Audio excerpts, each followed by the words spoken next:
Assalamu alaikum wa rahmatullahi ta'ala wa barakatuh. Bonjour les jeunes des banlieues et les jeunes français et les jeunes des quartiers populaires. Donc on est resté dans l'époque des années après 68. Après 68, ce qu'on appelle la classe ouvrière, il a fait son unité. Les travailleurs français et les travailleurs immigrés ont le même patron, ont les mêmes revendications, ont le même boulot, ils sont unis. Ils ont formé une unité. Malgré les différents syndicats, il y a une unité de la classe ouvrière française. Et ils ont le pouvoir dans les entreprises. Donc, si vous voulez, on a vécu cette unité de fraternité, de solidarité et d'amitié entre les travailleurs français et les travailleurs immigrés dans l'ensemble des entreprises. Et voilà, ça c'est notre vécu. Donc la crise est arrivée, il faut déstabiliser l'immigration parce que c'est la plus fragile. Donc l'immigration a apporté des richesses. Et il a apporté beaucoup d'enfants. Et ce qui intéresse à l'époque l'État français, c'est les enfants. C'est de peupler la France. Et c'est ça le but. Mais on ne met pas les moyens qu'il fallait. Donc dans les quartiers populaires, on a mis une politique de l'échec scolaire. On a mis une politique d'exclusion. On a mis une politique, si vous voulez, de cloisonnement. Et en même temps, on a ajouté à ça des millions de travailleurs immigrés au chômage. Et voilà, vous voyez donc c'est le coin fragilisé qui paye le prix de la crise. Donc, depuis tout le temps, on a vécu dans une crise parce qu'on avait des petits salaires. Et on habitait dans les quartiers populaires. Donc, la crise pour nous, on n'a jamais connu la prospérité. Toujours la crise, pour la majeure partie des travailleurs immigrés. Et là maintenant, ces populations qui représentent à 82-20% de la population française, qu'on appelle les marginaux, et nos enfants les bâtards, il faut mettre des structures pour les guider et pour les déstabiliser ou pour les orienter. Donc, on a un système, on a vécu nous les parents ou les grands-parents sur un système manipulateur, des mensonges, des tricheries. Et là, nos enfants maintenant, ils vont s'attendre à la même chose. Donc on a, les syndicats ils deviennent de plus en plus faibles. On a créé le Front National. Et comment on a créé le Front National? Et voilà, lorsqu'on était nous dans le combat en 82, et vous pouvez voir ça à la télévision. Si vous voulez faire un peu de recherche, vous allez voir si vous voulez, le combat des travailleurs étrangers dans l'automobile, à Flins, Billancourt, Talbot, Poissy et à Aulnay, Citroën. Et vous allez voir exactement à quel moment le Parti socialiste a projeté de créer le Front National. Et quel est le but? Le but, c'est de faire peur aux immigrés. Et le deuxième, c'est de fissurer la droite. Donc, il y a deux buts. Le premier, c'est de faire peur. Si vous voulez, le Front National a une partie raciste. Et le deuxième, c'est de fissurer la droite. Troisièmement, c'est pour se maintenir au pouvoir. Que le Parti socialiste se maintenir au pouvoir. Donc, ça, c'est le premier projet. Le deuxième projet, on a créé presque à l'époque plus de 800 000 emploi dans le monde associatif, dans les quartiers populaires. Et on a fait venir beaucoup d'imams du Maroc, de l'Algérie, de la Tunisie et du monde arabe, qui sont en majeure partie des indicateurs des gens qui travaillent pour les services marocains, les services français, les services algériens, les services tunisiens. Donc, les ghettos,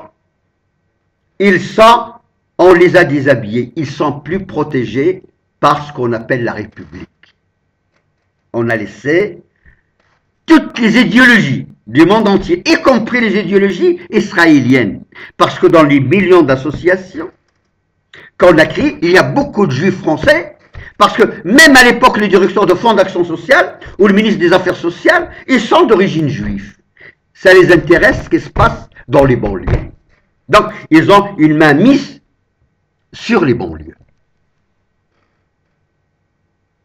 C'est ça. C'est ça ce qui les intéresse. Donc, premièrement, on a créé le Front National pour diviser la classe ouvrière française, immigrée et massacrer la majeure partie des travailleurs immigrés, de les mettre au chômage et de les envoyer dans les quartiers populaires et marginaliser leurs enfants, si vous voulez, et mettre une politique de l'échec scolaire.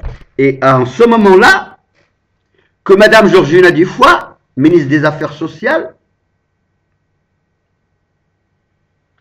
a mis en pratique une étude qui a été faite en Israël contre les Palestiniens dans les quartiers populaires, ce que j'appelle la chape de béton sur les quartiers populaires en France. Et aujourd'hui, on responsabilise les parents. Or, l'échec scolaire, ils l'ont mis en pratique. Ce plan qui est venu d'Israël, ils l'ont mis en pratique. Et à l'époque, j'ai fait une déclaration à la CRIPI, au Fonds d'action sociale, où je dénonçais en 82 cette politique raciste, cette politique de haine, cette politique contre les petits Français dans les banlieues.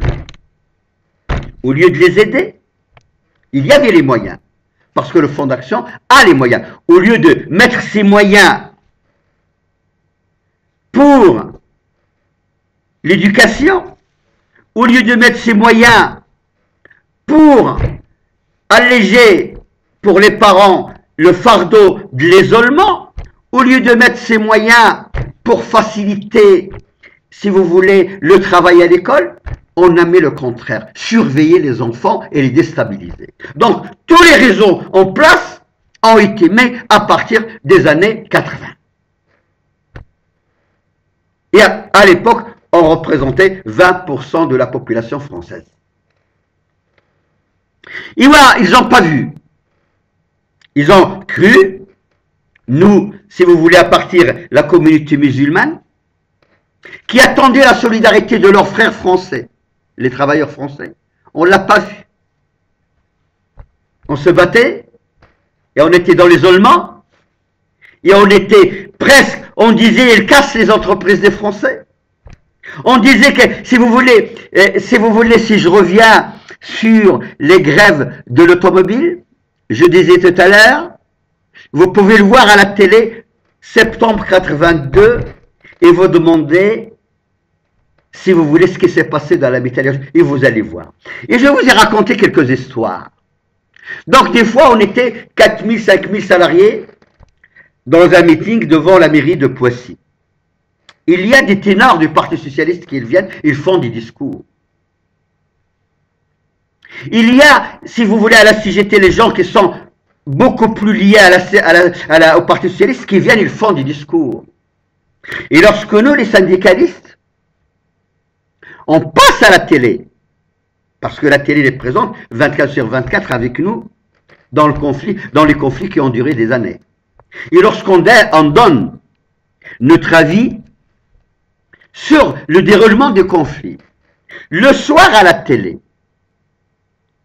vous voyez la technicité de la manipulation? On disait le contraire de nous, on disait le contraire de ce qu'on a dit. de nos paroles, ils arrivent à retirer le contraire de ce qu'on a dit le même jour. Et on ne voit pas les ténors du Parti socialiste. On ne voit pas les ténors de la CGT qui ont eux aussi, ils sont venus pour être solidaires des travailleurs immigrés. Par contre, ce qu'on voit, c'est des milliers de drapeaux rouges que la CGT fournisse et que le Parti socialiste fournisse aux travailleurs immigrés.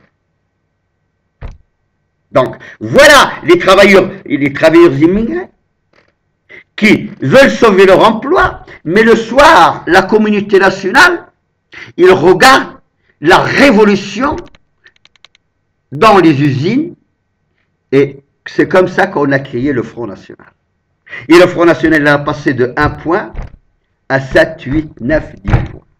Donc, on a créé une partie raciste, une partie xénophobe, et une partie qui a divisé la classe ouvrière qui était liée par des années de travail ensemble dans les mêmes entreprises. Et voilà, à partir de là, et on a une politique qui est destinée à l'immigration, de les marginaliser, de les déstabiliser, d'ouvrir que toutes les idéologies peuvent venir dans les banlieues, de les faire surveiller par leur propre pays d'origine, et de mettre, si vous voulez, à peu près 1 million de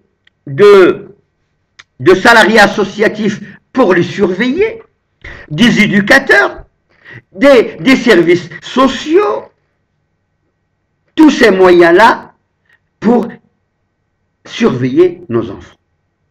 Et voilà, nous, si vous voulez, à partir des années 80,